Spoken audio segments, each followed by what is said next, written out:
Hey guys, it's Carl Brown for GuitarLessons365.com. Got a really fun one for you today by Royal Blood. It's called I Only Lie When I Love You. So I just heard this one on the radio and I thought this would be really fun to do. Turns out the guy's only playing a bass guitar, but through some magic wizardry that I think only he knows what he's doing, he's splitting his signal and raising part of it up an octave, so it sounds like there's a guitar player playing as well. So it sounds really cool. So if you have like a conventional setup just with a bassist and a guitarist, basically both of you guys can play exactly what I'm going to be showing here, just the riffs, and it's going to sound great. So you don't need his fancy setup, or if you can figure all that stuff out, more power to you. But probably not as easy as it looks. But anyway, so I'm going to start here. It's really fun to play. We do have a crazy tuning though. If you're on the guitar, you really only have to tune down the bottom 3 strings, but you got to tune them all 3 of them down a minor third. So you're going to tune the E string down to a C sharp. You're going to tune the A string down to an F sharp and the D string down to a B. So I'll put those notes in the description just in case you need help with those. So it's just 4 through 6 strings. So tune those down, and that helps give us that really heavy tone as well. All right, so we have like a main riff here, which kind of makes up the verse and the chorus, and then there's like kind of a B section that he does, and he does it twice in the song, the B section, and he does it slightly differently both times. So I'm going to cover both of those. And then we have some cool endings to check out too as well. So it's a really fun song to play as soon as you get it all together. So let's check this out. We're going to start here with this main riff.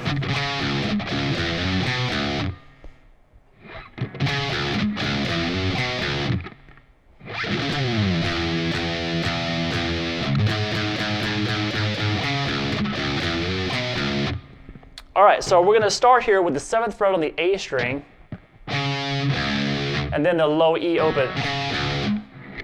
Then hit that low E again, slide 3 to 5 on the low E, over to 5 on the A, and then the low E again. Now I'm calling it low E and low A just so it's not confusing, because most people don't know it as a low C sharp string or low F sharp string or whatever. So we're going to try to keep terminology that we know here, but you know it's tuned down to those notes. So we have this. One more time.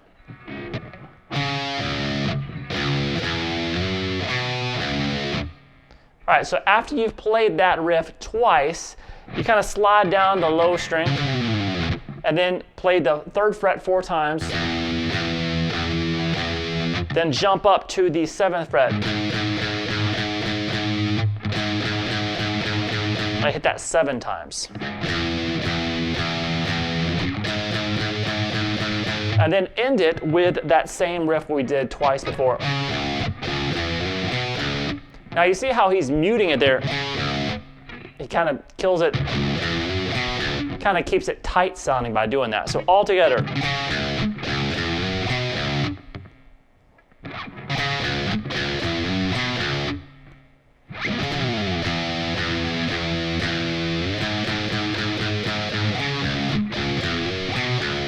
All right, so after we do that riff a couple of times, we get to the B section of the song at the 47-second mark. Now I just call this the B section, that's kind of like a chorus as well, just using the same chorus lyrics. Now this is the section that he'll play the riff basically all the way through twice, but the end has a little ending on it that is different the second time around when you hear it later on in the song. So I'm going to show you both ways. So this first way of doing it, the first B section sounds like this.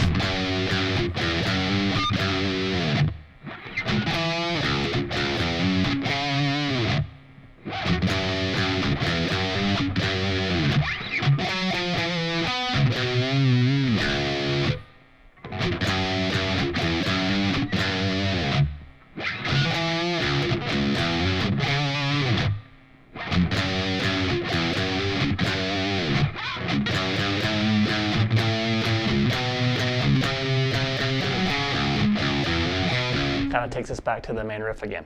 All right, so we're going to start here with the 5th fret on the low E string a couple of times, then 3, then, so we have this, then slide 5 to 6. You can use whatever fingers you want. He uses his pinky here. Then slides up to 6, 5 to 6, and then come up and grab the 5th fret with your index finger. So this. All right, then you're going to jump up to the 10th fret on the A string.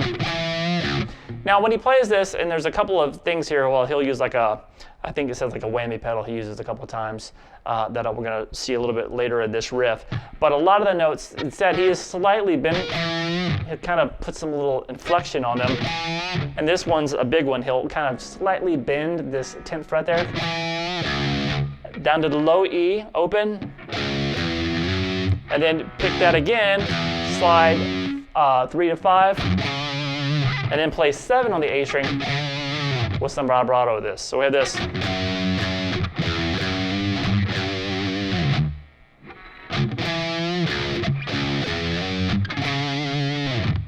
All right, so start over again. And now we have this little different ending here. All right, so that is 12, 11, 10 on the A string. Over to 12 on the D, and then over to the 10th fret. Some kind of half step bend and release there at the 10th fret on the low E.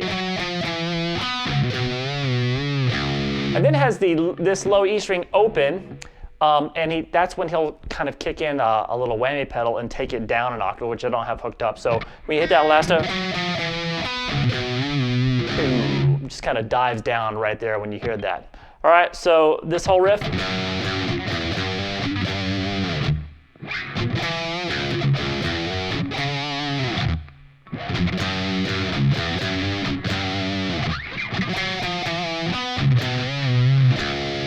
Then start back over. Play that B section again.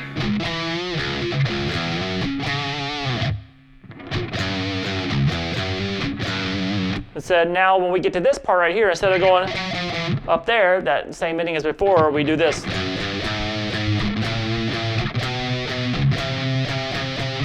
So that's just 5, 6, 7 on the low E. So hit that 7 a couple times.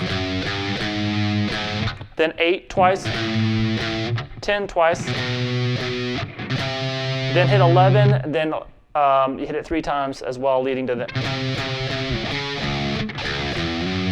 sort of this.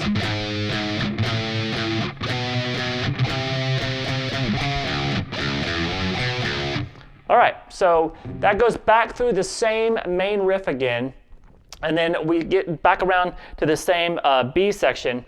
Now the B section is the same way when we play the B section, you know, when you play it 2 times through the whole riff.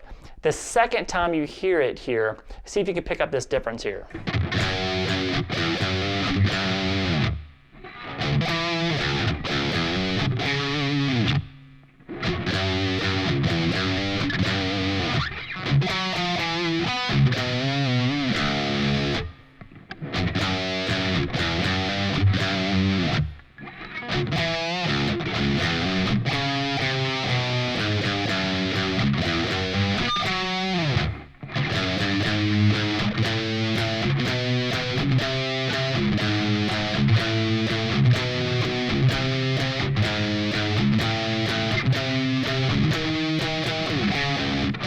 All right, then we get to this ending riff, which is similar to the main riff.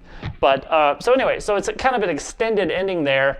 But so basically we'll start with the second time through. So it's the same thing here, except when we get here. So this is like the last time you're going to hear this B section is what you're hearing here. So it is.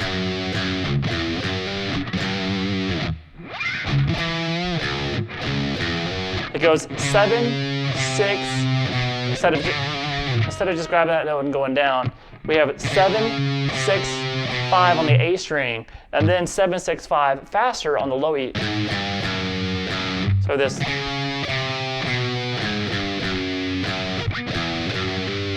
So then we go back to the riffs like we're playing it like normal. But now instead of doing this, he grabs it an octave up. And you can also, if you want to do that, I don't know which one he's actually playing with this.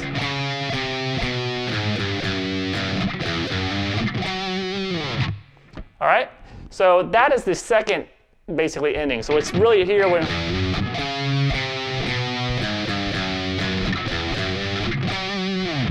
and then we start back with the ending of the riff here.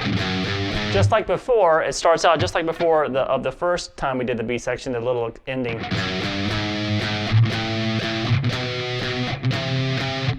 But we just hit that 11 twice and then go back down and do this 7, 8, 10, 11 again. And then the third time through, we go 7, then 8, 11, 14, and then at 14 is 1, 1, 2, 3. So I'll do from the build up there at the end.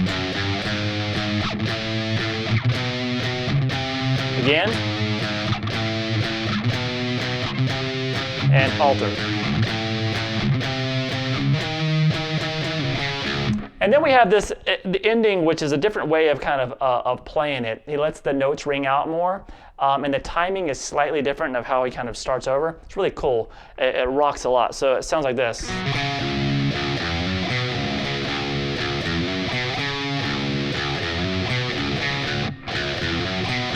So that last one, I started cutting the notes off and muting them in between to tighten it up there. So that's the very end of the song that you'll hear. So it starts with the same. So it's exact same riff, except we're letting all the notes ring out. And then you go right back. You have no pause in the rhythm.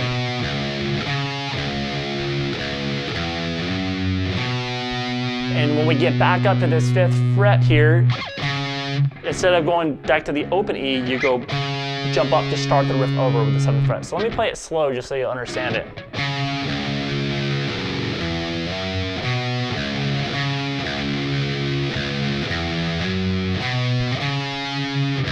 So you just start over there. And then right here, that last time of playing it is you kind of really separate the notes again. So all together for that ending part.